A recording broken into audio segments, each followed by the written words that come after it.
If you've been to the mall recently, I'm sure you've noticed that everyone is coming down with holiday fever. The lines are more tangled than a box of Christmas lights, and there's no such thing as a quick trip. Luckily, 1-800-Flowers.com makes finding the perfect gift a joyous occasion. Skipping lines and hitting 1-800-Flowers is my holiday answer. And right now, 1-800-Flowers is giving my listeners a special 24 for 24 offer. 24 holiday lights roses for $24. It's only $1 a rose. 24 holiday light roses are the perfect way to give a holiday surprise to that special person on your list. These beautiful bouquets of 24 roses in a rush of Christmas light tones will leave your loved ones stunned without spending a fortune. It's the best of both worlds. Holiday roses at an unbeatable price. These gorgeous roses from 1-800-Flowers are picked at their peak and shipped overnight to ensure freshness. 24 holiday lights roses for only $24. Unreal deal, but it expires Wednesday. When it comes to meaningful holiday moments, trust in the quality bouquets of 1-800-Flowers.com. To order 24 holiday lights roses for only $24,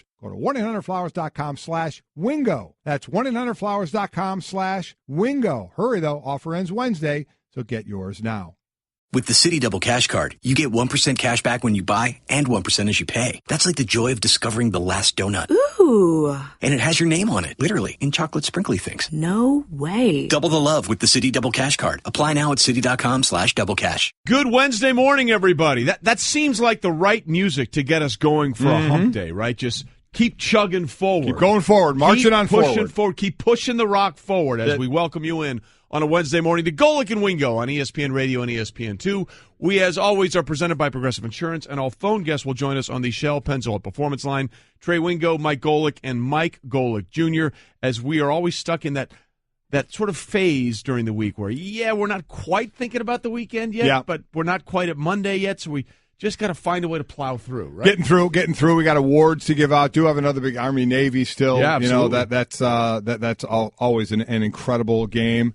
Suspensions to talk about. There's always at this time of year, because so many sports are going on, that always something decent to talk about. But unfortunately, not all good. This with the suspensions, and certainly the Ryan Shazier and how that's going along, and hoping that's getting to be a better situation. Yeah, we do get to lighten up a bit though, thanks to Doug Marrone, right? Yep. I heard you talking about that, bologna sandwiches. Bologna talk, man. Yeah. The man after my own heart, a guy who kind of embraces the grime of certain things. Yeah. To the point that Junior's talking about here, Doug Marrone was asked what his favorite meal was, right. And he basically said, I want to eat a bologna sandwich by myself after a game. Yeah, dog.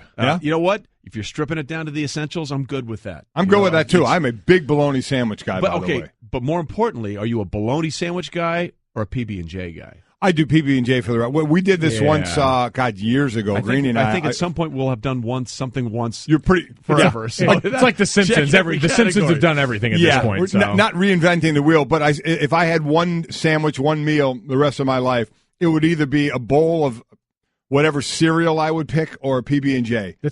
Cereal's not a sandwich, though. You say sandwich or meal? Well, I thought you said if I could pick one sandwich for the rest of my life, it would be a bowl of cereal. Well, then, like I've done for many, many years, I misspoke. Oh, okay.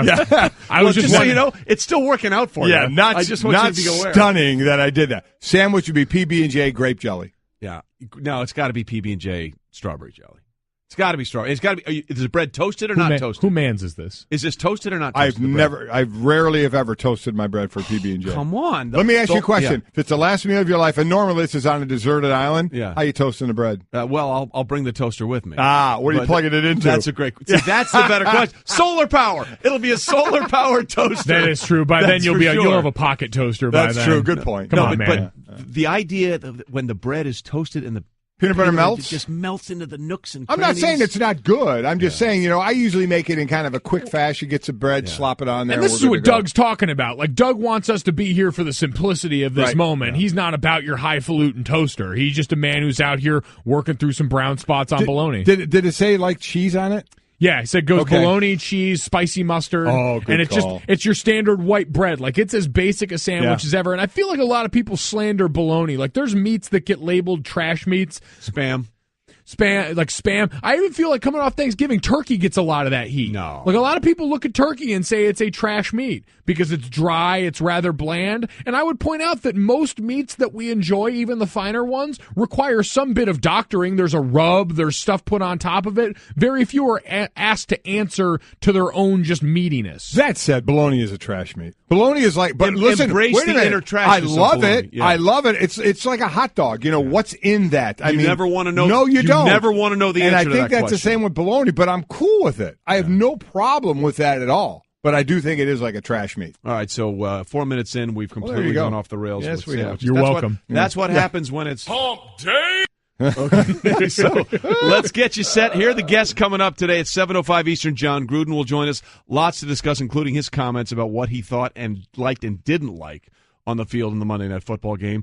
The new head coach of the Arizona State Sun Devils, and who will be covered by the Devil's Digest. Herm Edwards will join us. We will talk with Herm about the new gig and why he's leaving us and all that stuff as well. Damian Woody will be here, as always, strong opinions from the big man. And Jimbo Fisher, Yes. the new head coach of the Aggies at Texas A&M, will join us to talk about why the move, why all the money. Tons of money. And the huge, you saw the maroon carpet they rolled out. Yes, for him, I did. Right? It was, yes, I did. It was pretty impressive. And the marching band. It'll go along in the lines of coaches leaving. We have Willie Taggart to talk about, and for what we understand with Jimbo Fisher, we'll talk to him about it. What talking to your players from Florida State from the school that you leave, you know, and how that went and how he went about that. So there's certainly some things to get into because we get into more of these coaches moving. Mike, I heard you doing that this morning. You want to talk about a one-way street. Yeah, there's crazy. College football doesn't play by the same set of rules for everyone. Go figure. It certainly does. We'll get into that as we start the show off now with... It's time for Off the Top Whether you like it or not, It's just beginning. with Golic and Wingo. All right, we begin in the NBA. Bradley Beal, a career-high 51 points in the Wizards' 106-92 win in Portland, joining LeBron James and James Harden as the only players to score 50 points so far this season. 51 points on Tuesday was more than he had scored in his previous 4 games combined. Wizards, by the way, lost Monday night by 47 at Utah.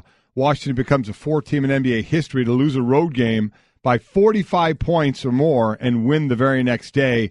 Also on the road. They're sitting there at 13-11. One of the big reasons is John Wall, their best player, has missed 6 games with an injury as well. So, but a nice performance by Beal. This team is sort of an enigma in the Eastern Conference over the last few years, right? We understand the top-end scoring potential they've got with Beal on the floor, certainly with John Wall, who last year was flirting towards the end of the season with MVP consideration for how well he played in that conference. They're one of those teams that, as we talk a lot about the Celtics, and obviously it's still a Cavaliers world, you wonder where they factor in as this goes forward with their core. Well, look, they've got to get that core back. As you mentioned, 6 games without John Wall. They're just 3-3 in those games. By the way, Beal became the first visiting player ever to score 50 points in a game at Portland, and the 51 he had scored are more than he had over the previous 4 games combined, 50. So they certainly needed this from him without John Wall. Sure did. Hopefully that'll continue. And we continue with... Off the Top. Well, Steph Curry's going to miss at least 2 weeks with that sprained ankle he suffered a couple of nights ago, starting with tonight's game at the Hornets, which, by the way, will be on ESPN and ESPN Radio. The Warriors have gone just 6-8 in games Curry has missed over the last 5 seasons. What's interesting, and I didn't realize it, Curry missed 54 games during his first 4 seasons. And we talk about guys that you don't have to pay a lot of money for, especially in the NFL, like quarterbacks, how you can move on and or build a team around that. Curry missed those 54 games in his first 4 seasons because of ankle issues, and for that reason, he agreed to a 4-year, $44 million rookie extension.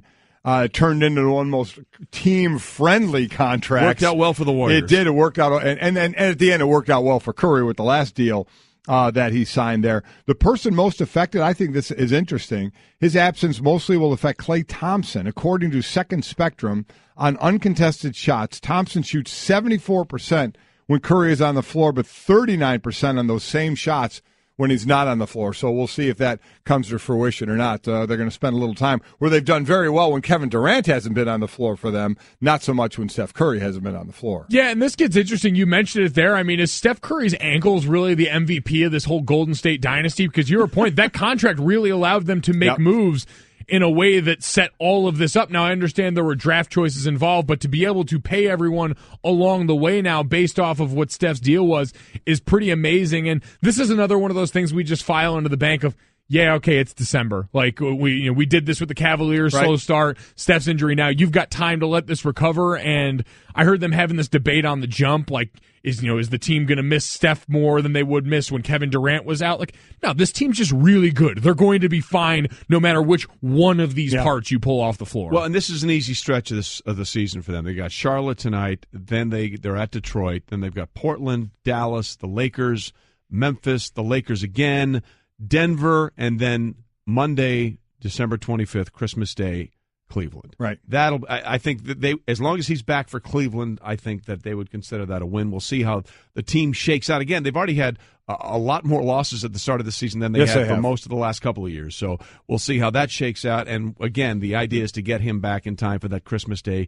matchup with the Cavs. We continue Off the top. College football and all the movement you guys were talking about. Willie Taggart has agreed to become Florida State's next head football coach, replacing Jimbo Fisher, who again will join us at 9:05 Eastern here on Golic and Wingo. Taggart told his Oregon players during a team meeting on Tuesday that he is leaving, and it's a 6-year, $30 million deal. Florida State called the news conference this morning to introduce Taggart. He was 7-5 last season with Oregon, and to the note that our own Peter Burns tweeted yesterday, in the last 365 days, we'll have recruited kids to 3 different schools during his coaching tenure. So maybe Willie Taggart is the perfect case study for the landscape of college football right now. Yeah, his first head coaching job was Western Kentucky. That's where he played. And then the first school that you're talking about, Mike, was South Florida. He was there 4 years. So the last year, obviously, recruiting kids there. Then he left and went to Oregon, recruited kids for there, and now is going to be recruiting kids for Florida State. He's the youngest coach in the ACC. He's a month younger than Justin Fuente from Virginia Tech. Of the 7, this is amazing. Of the 7 FBS schools in Florida, Miami's Mark Richt is now the longest tenured coach. He was hired before the 2016 season. So he's been there for all of 2 long and illustrious years. That is absolutely amazing. And now Oregon has a spot to fill. They'll keep obviously try and do that. But with Willie Taggart, man, I mean, 1 year in Oregon. I know he's from Florida. He never coached at Florida State, but he's from Florida. And 1 year, man. I mean, that's so big. And again, this isn't a out of the Power 5, the big group jumping up like Scott Frost going from UCF to Nebraska. This is Oregon conference to power conference. Oregon to Florida State. So what happened when you were sitting in that room, that living room, telling all those kids, come and play for me for the next 4 or 5 years? Hey, parents, don't worry, I'll take care of him. And boom, in a year he's gone. Well, that and it's happened several times. Oh yeah, that's the one-way street we're talking about with college football. Okay, whatever the coaches can do for themselves, it's totally fine. However, if the players feel like they got rooked, you have to have like a papal dispensation to basically try and find a way to move different. around. I mean, at least with Jimbo, he's at Florida State, 8 years, and then he left. I mean, Taggart's there 1 year. 1 year at a major school in Oregon and then bolts. I mean, just amazing. I think his players have qualified for 4 bowl games now. He's only going to be coaching one of them. I mean, that's crazy. That's amazing in all this. And you're right, the way we sort of demonize the one side for doing something, and then maybe now we're starting to finally get to a place where we look at situations like this and go, this is ridiculous, but I don't know how you can be expected, even if you were before, to believe what these guys are selling you, despite what the commit to the school and not the coach crowd wants to give you. We know that's a line of bull, right? There's people out there that still believe that. I want to know what else you believe in the world in 2017, because that's one of the most misguided notions I can continue to hear. I think we're at the point now where you just can't believe a coach. Right. He can come in your living room and he can sit there and say, I'm going to take care of your son for the next 4 or 5 years, and you can just look at him and say, bull. Yeah. Bull. If a better deal comes for you somewhere else, you're going to go. Well, to that point, why was one of the big reasons Herm is going to be at Arizona State?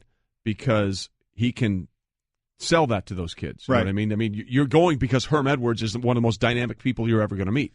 and that's part of it. So yeah, I made this point the other day. Whether it's going to like a high-end restaurant or in college when you're picking classes, there's a reason they rate chefs and rate teachers and give you things on these, because in general you kind of go where the quality is at those spots. You're not just committing to a class or a particular restaurant in a lot of those cases. So it's ridiculous we would ask kids to do that now, and that's all the more reason to support what guys like Derwin James are getting ready to do. Absolutely. We'll talk about that a little later. And again, Herm will join us. We'll talk with him when he joins us a little later on Golic and Wingo. And we finish up Off the top. Well, won't be a lot of Russian flags at the Winter Olympics in South Korea. The International Olympic Committee has suspended the entire Russian Olympic Committee, meaning that Russian competitors who are going to participate in next year's games will do so under the neutral designation of Olympic Athlete from Russia, OAR, without the flag or the anthem. Here's the fun we could have with this is, what do you play? Yeah. Do you get to, let's say, your own walkout music? Yeah. Do you get your own walkout music? That's what I want to know. Do you get to pick your own? Do we get some one song for these, these athletes, Olympic athletes from Russia that can't play the Russian national anthem? Do you get something else? We're going to get into this a lot more because I'm going to come at it from the athlete side. But, I mean, the one thing we sit there and talk about drug programs in sports, in the majors that we talk about a lot. They don't mess around in the Olympics. No. They don't mess around with you. You're dope. It doesn't matter how long ago, because of how long they can hold the samples. You're losing medals. I mean, they have no problem saying, come, knock on the door.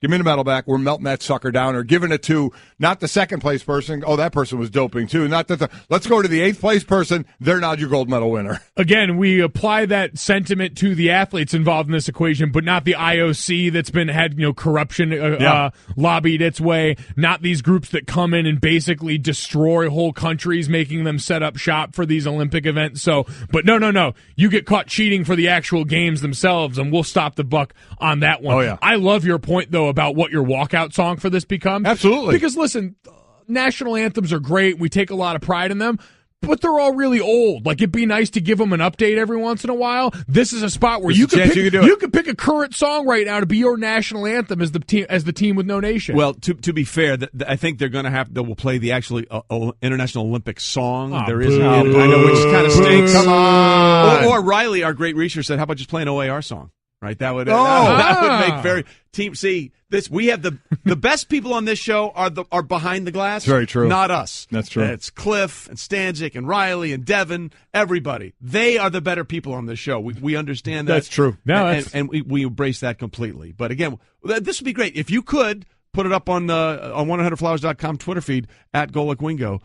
If you could play any music besides the national anthem. Any song as you're getting the gold medal. How great is that? That would be very like cool. The baseball right? players with the walkout music. Absolutely. This is playing when your flag is going up. That's very cool. Trevor Hoffman out there to Hell's Bells. Oh my gosh. Mariano Rivera with the Sandman. I mean, that come would on. Be awesome. That would be tremendous. So if you could, poetic license. If you could, there we go. Is that it?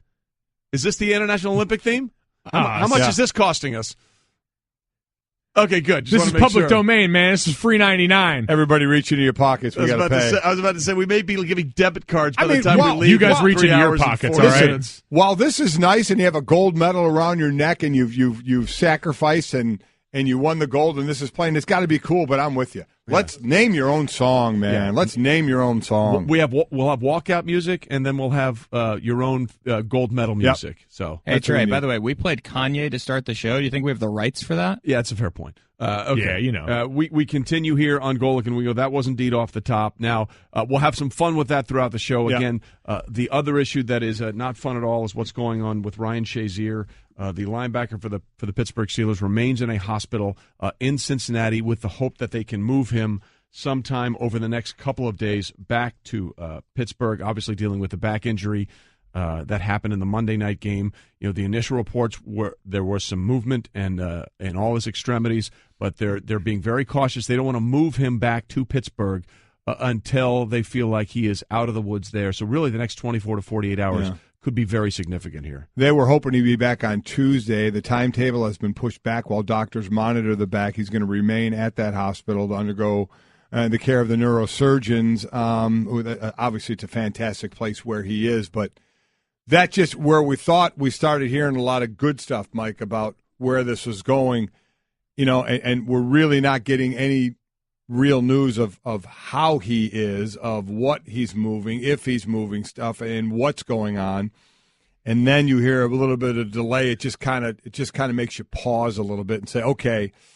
As was all over to Twitter, even Ryan Shazier tweeted out yesterday thanking everybody for all their prayers, and all that stuff needs to keep going. That's for sure. Yeah, it was nice to finally hear from him in all of this, which was good. And talking to some of the guys around the building there, they gotten a chance to see talk to him, which has been great. But Michelle Steele, who's been covering this about as well as anyone throughout the course of this, kind of summed up what you were talking about. Her tweet during the day yesterday.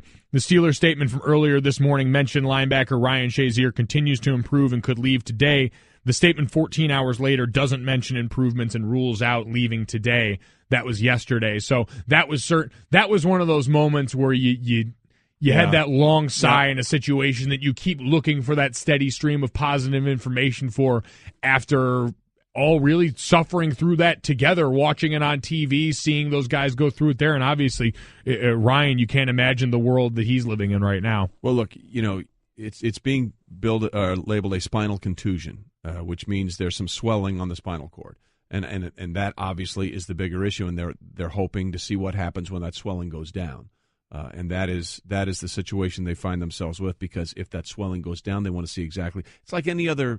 When you have a surgery, or you tear the ACL, you want to, once the swelling goes down, you want to find what's going on in there structurally. So that's sort of where they are right now. And again, certainly all of our thoughts and prayers go with Ryan Shazier. Again, the initial reports were that there is movement and feeling in his extremities, but again, they're waiting a couple of days to move him, because you and I were talking about that yesterday. The idea that they were thinking about moving him as early as Tuesday sounded really good. Yeah, it did. And then there's not that there's been a step back, but there's just been a pause more than anything else. And Mike Mitchell, the safety, has also put out there and said that he's starting to see improvement already. So we remain extremely hopeful. And again, as those things continue to sort of be updated, we will certainly have them for you here on Golic and Wingo throughout the day.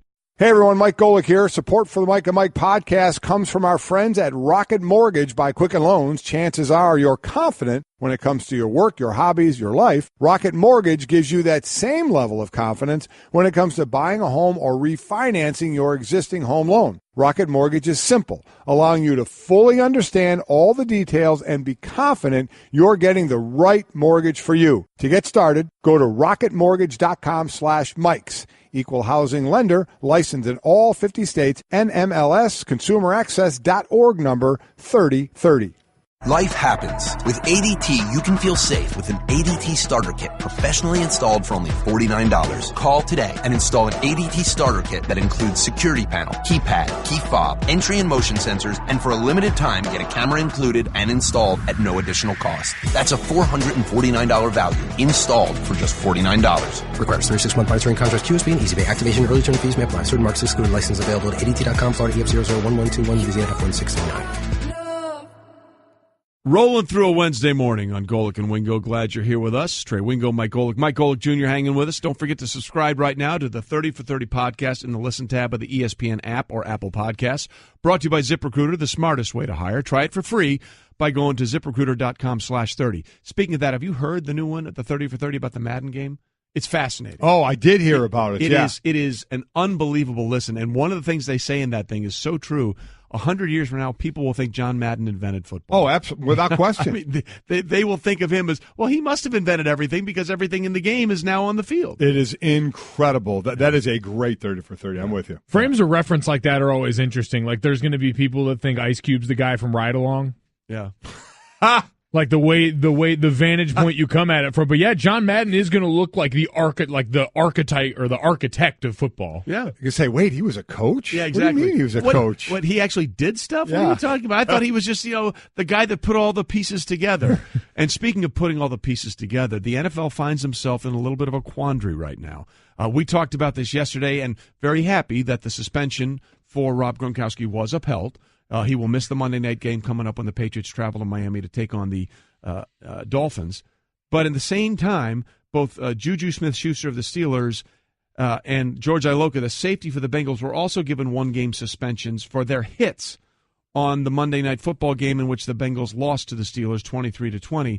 And we sort of find ourselves, Mike, in this weird area now where what's something that Gronk did, which was, look, I get it. We like Gronk. He's a fun-loving guy, all that kind of stuff. He has no resume of any of this stuff, but it was an egregious after the play, had nothing to do with football hit, and he gets the same penalty as a guy like JuJu Smith-Schuster or George Iloka, who, whether you like it or not, was in the context of a play in a bang-bang situation. Those things, to me, are completely separate. Well, they are completely separate. So let's break this down a little bit.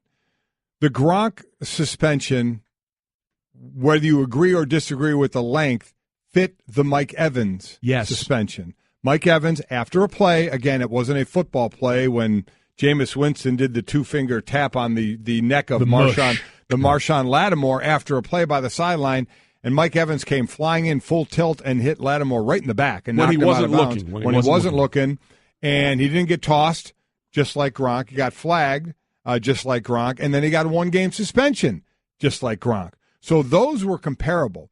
So in all honesty, had they given Gronk a 3-game suspension, he just would have said, well, wait a minute. Right. Look what Mike Evans did if you want to compare, and he got a 1-game. So now we go to Iloka and we go to Smith, who did basically the same stuff during a play on a field and got suspended for 1 game each. So that seems fair. But then you put them together, and it doesn't look fair. So I did speak to the NFL, and one of the things they did say to me, so tell me where you guys stand on this, is it basically that they aren't looking at things side by side. So there's a whole list of things, as far as games and stuff that I could go through, but that seems to be the position is they don't seem to look at things side by side. And is that the issue? Because Evans and Gronk, equal and understandable. Evans got 1, Gronk got 1. I can absolutely see that. Iloka and Smith getting 1 each, equal. I can see that. But then you put the two side by side, they don't seem to make sense that they all got 1-game suspensions. So is that the road? What do you say to that? It's not really a defense because in the email, it's like, listen, we know we're open to criticism on this, which they're going to get, is the penalties for those 4 people I'm talking about divided 2 and 2 look equal. But then you put them together side by side, and it doesn't look equal. Yeah, I don't know how many times you have to get burned by not comparing them before you realize this may be a system you want to retool a bit. Like, we've seen this happen much more egregiously with the NFL's off-the-field policy issues that they've gotten into trouble with as far as the comparative length of sentences game-wise for suspensions. So how many times does this need to shoot you in the foot before you look at it and say, you know what? Maybe we better start comparing because what other means do we have? Because to your point, essentially what's happening in this situation is you're punishing road rage and a speeding ticket the exact same way. Right. You're punishing 2 guys that were going a little too fast and a little too hard in an area that you're asked to adjust right now, as opposed to a guy who you can say he was frustrated. He made a decision. He made a decision out of frustrated the same way you'd make a decision to get out of the car and start beating up on somebody. So let me ask you, Trey. Yeah. Was the mistake made? Because remember, Mike Evans was some weeks ago. Yeah, so like week 6. As soon as they win a game on that, and you saw what Gronk did, you almost had to say that's going to be an equal punishment. So absolutely. So you can say, did they go too light on Evans? Should they have done more on Evans and they could have done more on Gronk? Or if they looked at it, if it's John Runyon sitting there going, well, we gave Evans the 1, we can't give Gronk more than 1. Then should the thought have been, well, now maybe with Iloka and Smith, we should just fine them and not suspend them? Because, as is also put in this, and it's very true, you can't suspend for a quarter or a half or 3/4 of a game. So should they have not suspended those guys and just said, we're just going to fine you because we don't think it shouldn't be considered as egregious as what Evans and Gronk did? Yeah, to the point about a half or missing plays, you're not going to have the Bengals go out their next game and hold the George Iloka jersey out there like the Oklahoma This isn't college. You're missing one series. Yeah. That's not happening. Right. Look, you're right. And it's the inconsistency, which has gone back to, as Junior pointed out, to with the domestic violence situations. It's 6 games, unless it is or it isn't, depending on mitigating circumstances that could make it more or less, which was the problem when you had with the Ray Rice situation and also Adrian Peterson going back there.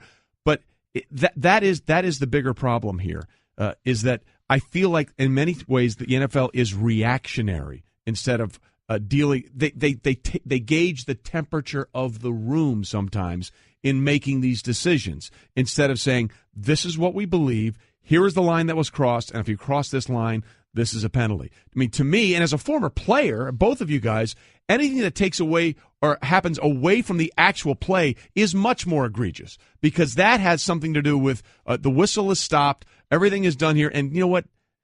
I'm ticked off, so I'm going to go ahead and get out my frustration one way or the other. Whereas the Iloka play or the JuJu Smith-Schuster play, it's instantaneous. You know, it happens right away. And I was listening to you, Golic, on the way in here, Junior, about, you know, everybody's trying to adjust to the new reality. And in fact, JuJu Smith-Schuster probably isn't even aware, sometimes you wonder, that it used to be those peel-back blocks were part of the game. They have come back completely and said we don't want those things anymore. Part of the game now, and it's also an adjustment to the strike zone. You know, if your guy goes lower, whether or not you were planning to target him in the chest and the shoulder, and he goes lower, you're kind of screwed there, right?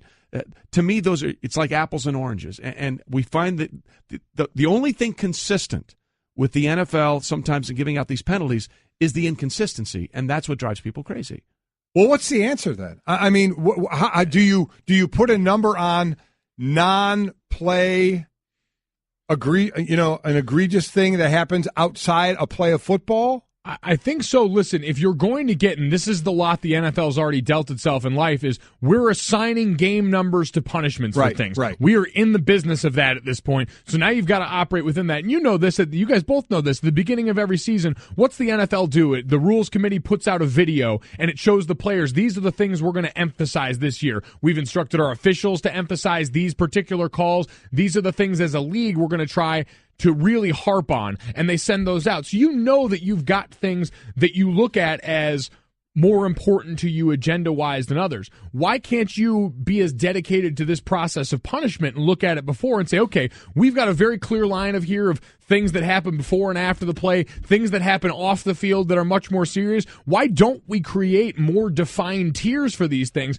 so we don't keep getting ourselves in trouble? If they're important enough to you to show out and put out to the players and say, we want you guys to be aware and abide by these things, why isn't it going to be important enough to you to create a system that makes you look like you're at least strong leadership-wise? We've seen enough of these situations with the Giants and everything else that came out. When you look wishy-washy in situations where decisiveness would at least be rewarded, I think, with a little bit more of the benefit of the doubt than you're getting now. So I guess that's a question, Trey. Can you do that? Can you go to the teams before, show the film that, listen, this was going on forever. We used to meet all the time before the season.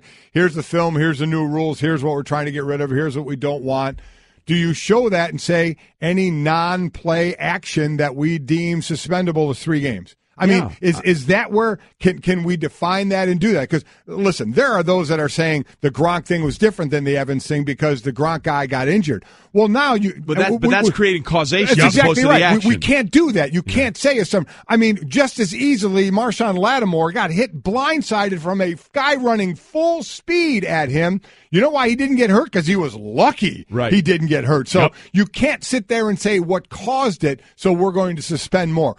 Evans' actions and Gronk's actions were the same from an intent standpoint. So that becomes a question because we're all yelling about it. Lewis, Riddick, Hasselbeck, we all know it's wrong. So I always like to say, okay, if we think it's wrong, what can make it right? Because I've already said about that policy for domestic violence, they blew it by saying 6, but it can be less, or you can be more always, but it can be less. So all of a sudden, every instance that came out, it was less until Zeke Elliott. So maybe that is maybe they have to start putting games to things so players know. Well, to me, yes, I would like to see a situation where anything that takes away from outside the action of the actual play.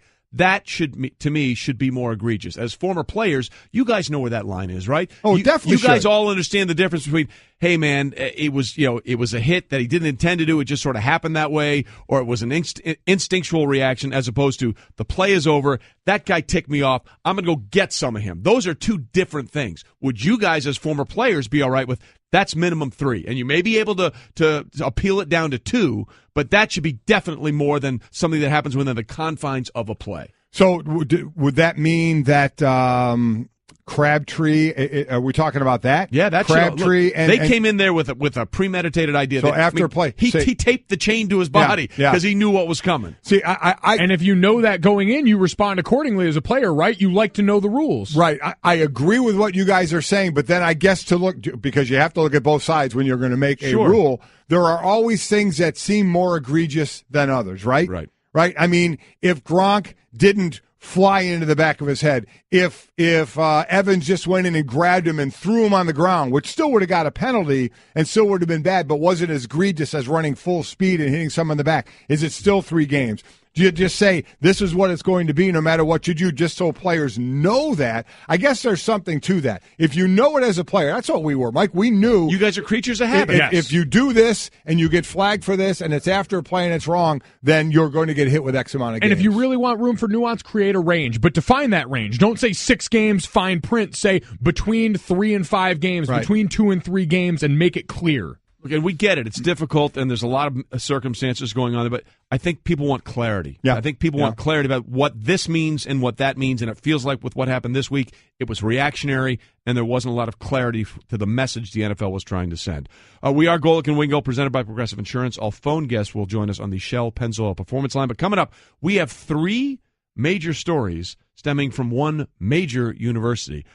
If you've been to the mall recently, I'm sure you've noticed everyone is coming down with holiday fever. Luckily, 1-800-Flowers.com makes finding the perfect gift a joyous occasion. Right now, 1-800-Flowers is giving our listeners a special 24 for 24 offer. 24 holiday lights roses for just $24. That's only $1 per rose. To order 24 holiday lights roses for only $24, go to 1-800-Flowers.com/Wingo. That's 1-800-Flowers.com/Wingo. Hurry, offer ends Wednesday, so order now. All right, we continue on Golic and Wingo. Trey Wingo, Mike Golic Jr. here with us. Jimbo Fisher has left FSU. He'll join us at the 9:05 Eastern Time block here on Golic and Wingo. But a lot of stories coming out of Florida State right now. You have Willie Taggart in, Jimbo Fisher leaving, and of course Derwin James also leaving, going to miss the bowl game and going to head into the draft, and he is going to be a person taken very early in next April's draft. So right now, he's number 3 on Mel's big board. Right now, if you're in Tallahassee, what's the biggest story? Well, it's without a doubt coaches. You know, with James missing a bowl game, he's in a line now of there are 3 now players from Texas, the offensive lineman Connor Williams, who I think is the 3rd-ranked tackle in the draft. Will also be a first-rounder. There's a cornerback, Holton Hill, and a safety in Deshaun Elliott. They're all missing Texas's bowl game to prepare for the draft, and you're going to see this more and more. We're going to try and get some of these players on to talk about their decision. But without a doubt, it's the coaching carousel. Jimbo Fisher has been there for a long time, and he went for greener pastures, and that green by green, I mean a lot of money. And so he's out of there. So now they get a new coach. Didn't take them long, as Tennessee and Arkansas are still. We're still here, guys. You know, interviewing still looking for somebody for second time around and trying to get their coaches. So I without question, it's the coach, because you got to recruit. You know, you got a new coach in, so now he's going to recruit. But that was the biggest thing they had to do. Yeah, based on the standards set at Florida State, I don't think they're all that worried about how the team's going to perform in the Walk-Ons Independence Bowl. No disrespect to them, but that's a little, I think, beneath what most people at Florida State would look at as something that registers on their radar. What everybody has to remember about these bowl games, the bowl games, if you want to say, are nice for seniors when they're going to go somewhere for that last trip, that last game. But the whole idea of a bowl game and a team wanting to go to a bowl game, you know this, Mike, obviously, it's 15 practices that you get. Right. So you get the younger guys, they get more time in pads to practice. Coach gets control over these players to keep working with them.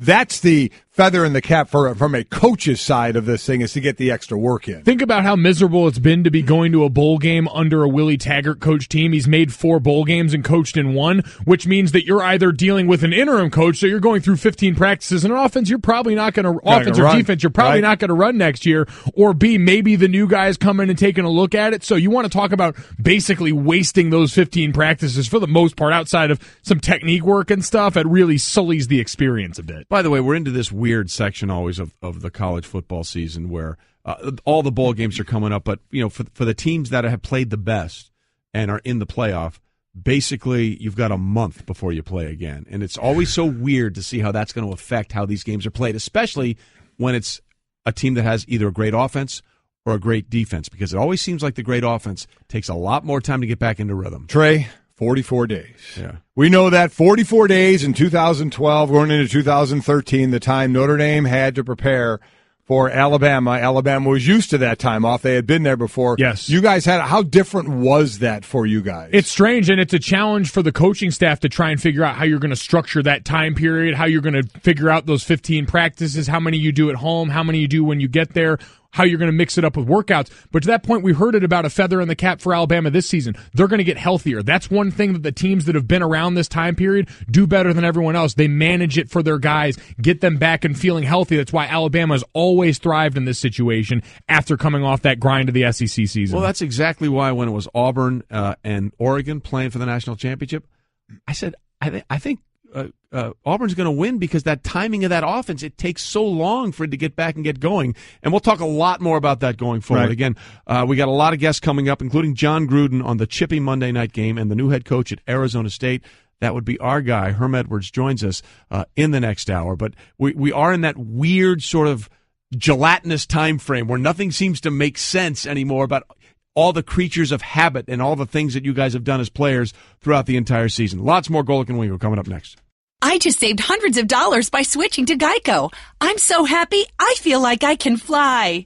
Disclaimer, you will not be able to fly by switching to Geico. This is against the laws of physics and nature. If you find yourself flying, please seek professional and or medical help immediately. In the unlikely event you find yourself flying, you might be a superhero, or a pigeon, or a superhero named Pidgewoman, who was bitten by a radioactive pigeon. If you are indeed Pidgewoman, Geico retains all licensing publishing rights in the event Pidgewoman the movie becomes a top-grossing Hollywood blockbuster. Geico. 15 minutes could save you 15% or more.